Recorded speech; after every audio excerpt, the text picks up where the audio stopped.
It was related to experience. I went to India after being practicing in England, and it's like '94, February '94, and we went to visit a teacher in India, and something quite dramatic happened there. And this teacher was quite an interesting teacher. He taught Advaita, non-duality, and I remember him. His name was Punjaji.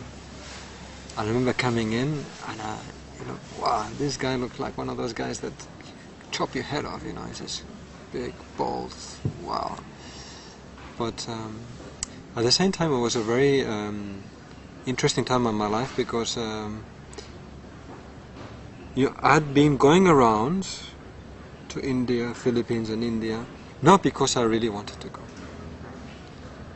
I went because I didn't have enough confidence in myself to go back after this period in England of practice and just walk, just to absorb the time there, just to allow, I guess, integrate the practice, all the transformation that was going on, just to somehow integrate in the body. But I was afraid. So what am I going to do by myself there? I didn't trust. So off I went on this trip, and I suffered like hell. In Philippines there was 3 typhoons. I didn't want to be there, and India was so polluted, noisy. I signed up for a 20-day retreat, and I just lasted 8, because I just had this idea of getting rid of my ego, and it was just so well driven that it was hell, basically. So I thought, forget about meditation. I suffered 2 years from that, and so.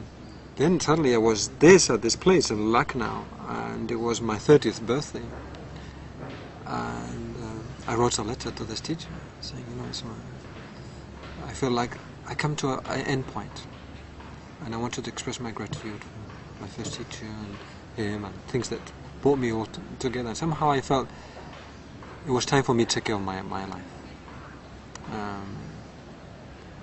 And it was very interesting, because I was coming with my girlfriend, and something happened for her as well. She decided to stay, and we had hardly any money. Maybe between both of us we had $50 left, and we need to take the train that afternoon, because the next day we had to fly from Delhi, and we didn't have any more money to purchase a ticket.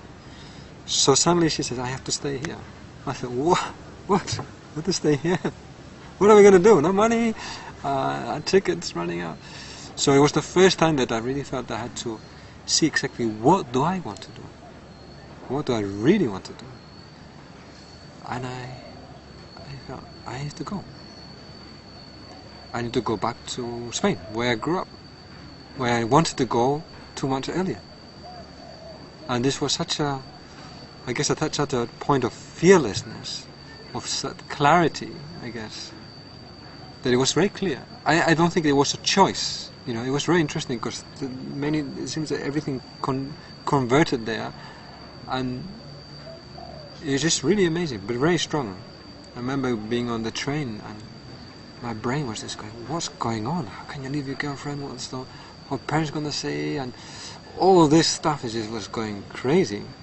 But inside I felt very fearless certainty. But this is what I'm doing. It was clear.